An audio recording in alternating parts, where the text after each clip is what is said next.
Hello everyone. आज हम लोग समझेंगे कि वॉइड मैरिजेस क्या होती हैं। इसके लिए ये ज़रूरी है समझना कि valid conditions of an Hindu marriage क्या है। इससे पहले मैंने एक वीडियो बनाई थी जिसमें मैंने डिस्कस किया था कि वैलिड कंडीशंस क्या है हिंदू मैरिज की। डिस्क्रिप्शन में मैंने वो लिंक डाला है, आप वो देख सकते हैं। तो वॉइड मैरिजेस क्या है? वॉइड मैरिजेस आती हैं section 11 of Hindu marriage act के अंदर। ये वो मैरिजेस हैं जो सेक्शन 4, सेक्शन 5 है, section 5 of Hindu marriage act का, उसके अंदर कवर होती हैं। हमने समझा था कि रिलेशनशिप ऑफ प्रोहिबिटेड डिग्रीज के अंदर अगर कोई रिलेशन आता है तो अगर वो लोग शादी कर लेते हैं आपस में, एक आदमी या एक औरत जो रिलेशनशिप प्रोहिबिटेड डिग्रीज के अंदर आते हैं, उन्होंने अगर शादी कर ली तो क्या वो शादी वैलिड होगी? इसका जवाब है नहीं, वो शादी वैलिड नहीं है। तो ऐसे लोगों ने जिन्होंने शादी कर रखी हो तो क्या वो डिवोर्स के लिए जाएंगे? नहीं, वो डिवोर्स के लिए नहीं जाएंगे। उनके लिए एक प्रॉपर रेमेडी है सेक्शन 11 के अंदर नलिटी के लिए एप्लीकेशन या पिटिशन कोर्ट के अंदर फाइल करना। तो वो जाएंगे section 11 of Hindu marriage act to seek null and void of their marriage. अब वॉइड का मतलब क्या होता है? वॉइड अब अनिशियो। वॉइड अब इनिशियो का मतलब हुआ जो हमेशा से ही वैलिड नहीं थी, जो हमेशा से ही इनवैलिड थी। तो अब इससे ज़्यादा हम ये समझेंगे कि जो वॉइड मैरिजेस हैं उसकी कॉन्सिक्वेंसेस क्या। अब जिन्होंने वॉइड मैरिजेस में जो आ गए हैं, अगर मान लो कि किसी ने रिलेशनशिप ऑफ प्रोहिबिटेड डिग्रीज के चार्ट के अंदर से किसी लड़का लड़की ने शादी कर ली, अब उन दोनों की शादी करने के बाद अगर उनका कोई बच्चा उस शादी से होता है तो क्या वो बच्चा लेजिटिमेट होगा या वो बच्चा इललेजिटिमेट होगा? तो इसका जवाब है बच्चा लेजिटिमेट होगा, क्योंकि कानून ये कहता है कि आपने अगर शादी की तो आपको पूरी नॉलेज थी इसके बारे में कि आप दोनों एक रिलेशनशिप ऑफ प्रोहिबिटेड डिग्रीज के अंदर आते थे, लेकिन इसका मतलब ये नहीं कि वो बच्चा जो है उसके कॉन्सिक्वेंसेस वो भुगतेगा। तो बच्चा जो है वो लेजिटिमेट ही कहलाएगा। अब अगर वॉइड मैरिज को हम ख़त्म करने के लिए सोच रहे हैं, अगर लड़का लड़की ये सोच रहे हैं कि हमने वॉइड मैरिज में हम थे लेकिन अब हम इस मैरिज को आगे कंटिन्यू नहीं करना चाहते, वो कोर्ट में गए, सेक्शन 11 के अंदर उन्होंने पिटिशन डाली और पिटिशन डाल के अगर उन्होंने नलिटी की डिग्री ले ली और उन्हें डिग्री मिल गई, अब वो बच्चा जो हुआ है उस मैरिज में वो किसके साथ रहेगा?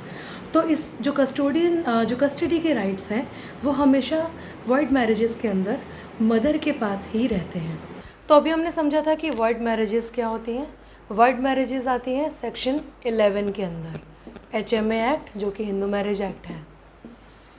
अब दो कंडीशंस ऐसी हैं जिसके अंदर अगर मैरिज हुई हो तो वो मैरिज जो है वो वॉइड मैरिज कहलाती है। वॉइड मैरिज मैंने आपको समझाया था, वॉइड अब इनिशियो मतलब हमेशा से ही वो मैरिज कभी वैलिड थी ही नहीं।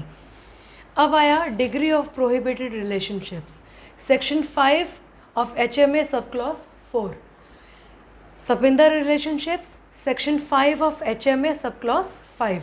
ये दो ऐसे क्लॉजेज हैं, ये दो ऐसे सेक्शंस हैं जिसके अंदर अगर मैरिज हुई हो तो वो वॉइड मैरिज कहलाएगी। इसके लिए हम कहाँ जाएंगे? सेक्शन 11 के अंदर पिटिशन फाइल करेंगे कोर्ट के अंदर, जो कि फैमिली कोर्ट में आजकल जाती है। अब हम ये समझेंगे, डिटेल में थोड़ा सा मैं जा रही हूँ, बाकी और आपको समझाऊंगी।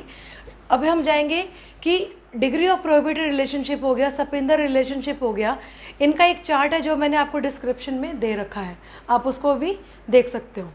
अब ये होगा कि डिग्री ऑफ प्रोहिबिटेड रिलेशनशिप जो है वो कैसे डिफाइन होगी, सपिंदर रिलेशनशिप जो है वो कैसे डिफाइन होगी। अगर कोई रिलेशन हाफ ब्लड से रिलेटेड है, फुल ब्लड से रिलेटेड है, यूट्रीन ब्लड से रिलेटेड है, या फिर रिलेशन है बाय अडॉप्शन, तो ये सभी इन दोनों के अंदर आते हैं। तो अभी हमने जो समझा था कि related by uterine blood, full blood, ये जो है ये सब गुड टू नो इन्फॉर्मेशन है आपके लिए, इससे ज़्यादा समझने की ज़रूरत नहीं है। फिर भी अगर आपको चाहिए तो लिंक डिस्क्रिप्शन में होगा।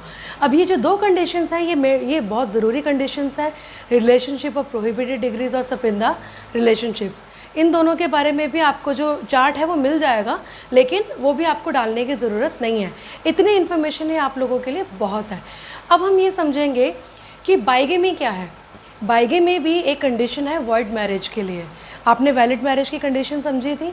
वैलिड मैरिज की कंडीशन में सबसे पहला जो पॉइंट था सेक्शन 5 सब क्लॉज 1, वो ये था कि कोई लड़का लड़की दोनों में से कोई भी मैरिड नहीं होना चाहिए। अगर उन दोनों में से कोई मैरिड हुआ और उसने शादी कर ली तो वो जो शादी होगी वो वॉइड कहलाएगी। तो वॉइड मैरिजेस के अंदर तीसरी बहुत इंपॉर्टेंट कंडीशन है बाइगेमी। बाइगेमी जो है वो आती है सेक्शन 5 सब क्लॉज 1 के अंदर, जो कि हमने पढ़ी थी वैलिड कंडीशंस ऑफ मैरिज, तो बाइगेमी उसी के अंदर आती है। अगर कोई हस्बैंड एंड वाइफ पहले से मैरिड है, अगर उन्होंने दोबारा शादी कर ली बिना डिवोर्स लिए या बिना लीगली सेपरेट हुए, तो वो बाइगेमी कहलाएगी, वो मैरिज वॉइड कहलाएगी।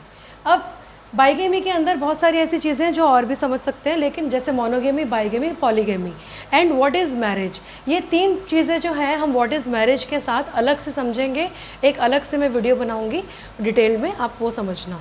अब एक गुड टू नो इन्फॉर्मेशन मैं आपको देना चाहती हूँ कि वॉइड मैरिजेस के अंदर जो मेंटेनेंस है, क्या वो वाइफ को मिलेगी या नहीं मिलेगी। अब वॉइड मैरिजेस के अंदर जो है वो मेंटेनेंस, जब तक आपकी पिटिशन जो है वो पेंडेंसी में है, तब तक ही आप सेक्शन 24 ऑफ HMA एक्ट के अंदर, सेक्शन 24 ऑफ HMA एक्ट के अंदर साइमल्टेनियसली फाइल कर सकते हैं। जैसे ही आपकी मैरिज वॉइड हो गई, आपको डिक्री मिल गई, तब आपकी जो मेंटेनेंस है वो रुक गई और आपको 125 CRPC में भी मेंटेनेंस नहीं मिलेगी।